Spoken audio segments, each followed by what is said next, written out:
All right, now we'll head into graphing the sine curves. So we started, if you're watching these videos and you haven't watched our very first video where we graphed the sine curve from the unit circle, you may want to go back and view that right now. But now we're going to take a look at graphing one cycle of each sine curve. One important thing to know is that when we're graphing the sine curve, every sine curve is going to be in the form y equals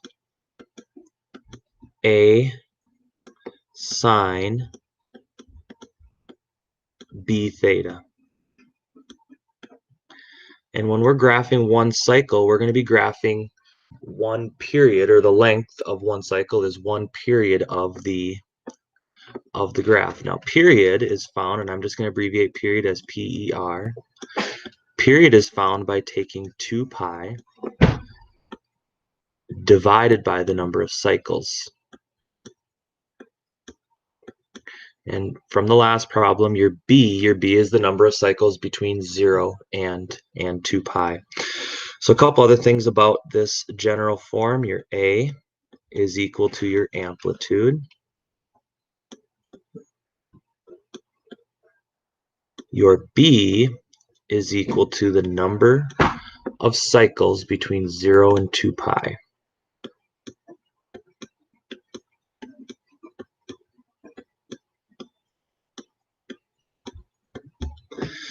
Okay, and cycles, we'll just put that between 0 up to 2 pi.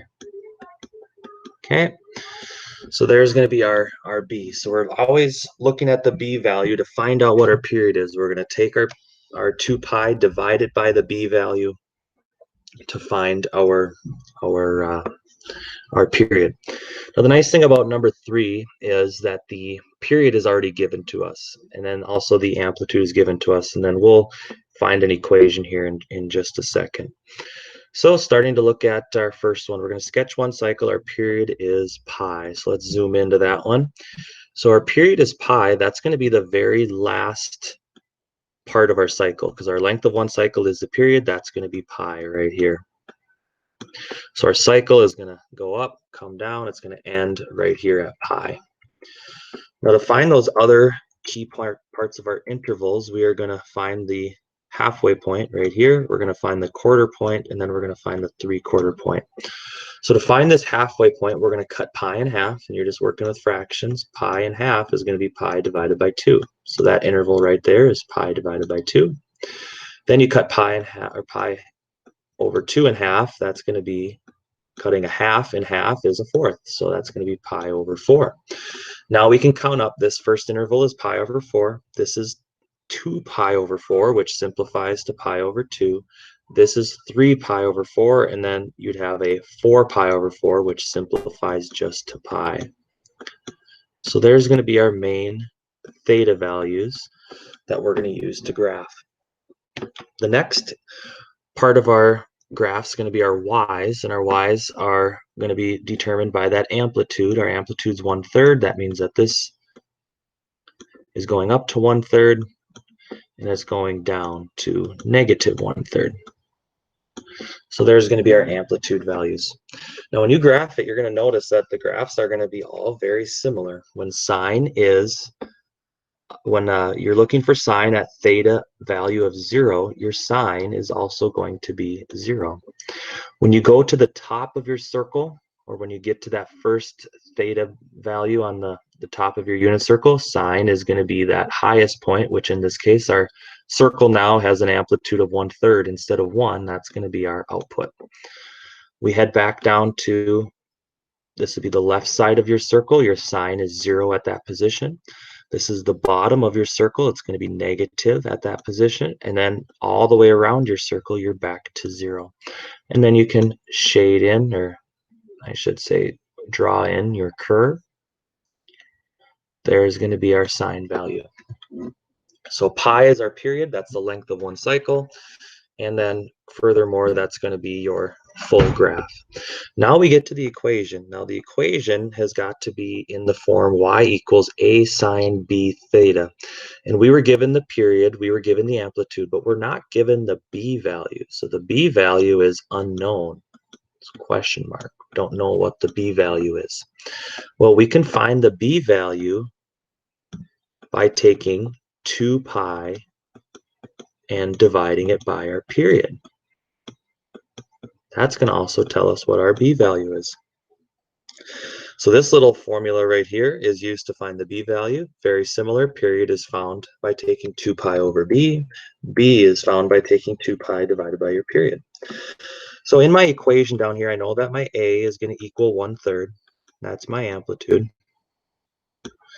Okay, and then the b is going to equal 2 pi divided by the period. B is equal to 2 pi divided by, the period was pi, excuse me. 2 pi divided by pi, which the pi's are going to cancel. That means your b value is 2. Now we write our equation. Our equation is going to be in the a sine b theta form. So y is equal to 1/3 sine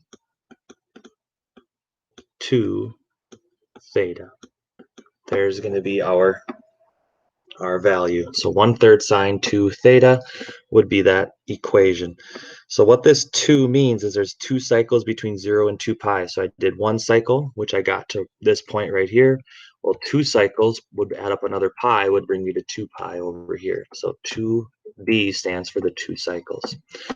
On to part B. So I look at my period. So my period is 2 pi. That's going to bring me to right here. And then I start finding my other intervals. Remember, it's always split up into 4 pieces. So start finding our intervals. There they are. So 2 pi divided in half is pi. Pi divided in half is pi over 2. And this is pi over 2, 2 pi over 2, which is pi. This is going to be 3 pi over 2.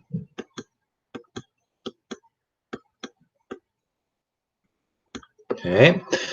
Then, let me just see if I can zoom in a little more. It's easier to write. Then we look at our amplitude is 3. So I'm going to go up to here. That's going to be 3. And amplitude is -3 down here. And there's my y-axis. And this is going to look exactly the same as the previous. Sine at 0 is always 0. Sine at my top of my circle, which is pi over 2, would be 1, which this now has an amplitude of 3. So it's a circle that's got a radius of 3 now. And then we've got pi is going to be 0. That's the left side of your circle. At 3 pi over 2, that's the bottom of your circle. It's negative. And then back to the beginning of your circle, back to 0. And then we can draw our curve, sketch it as best we can. There's going to be our sine curve. So we've got a sine curve of 1 cycle. Length was 2 pi. Amplitude was 3. Heading down to our equation. So our equation from above, the information we're given is that a is 3. The b is going to be 2 pi divided by the period. Well, 2 pi. Our period was 2 pi. So that means 2 pi divided by 2 pi, our b is going to be 1. So our equation y equals 3 sine, and you can have the option if you want to put a 1 there, you can, sine 1 theta. So there would be our equation for that second problem. Heading then to our last problem. Amplitude is 1, period is 2. So again, we'll start with our period is 2 right here. Period's not in terms of pi, that's all right. That's just going to mean that our b value is going to be in terms of pi. Half of 2 is 1, half of 1 is 0.5. I'm going to use a decimal. And 0.51, this is going to be 1.5. So again, we're splitting it into those 4 pieces. You want to say hi? Hi. Splitting into those 4 pieces, and then we can start to graph using our amplitude. So our amplitude again was 1. So this is going to be 1 up here, -1 down here. Okay, and we start to graph at 0. Sine is 0. at the first position at the top of the circle, sine is 1, then sine is 0 again, sine is -1, and sine is 0. So go up, back through 0, and back up. So there would be our sine curve. Now, as far as the equation goes, we have our a value is going to equal 1 in this case, and our b is going to be 2 pi divided by the period. 2 pi period is 2. 2 pi divided by 2. 2's are going to cancel, so that means my b value is pi.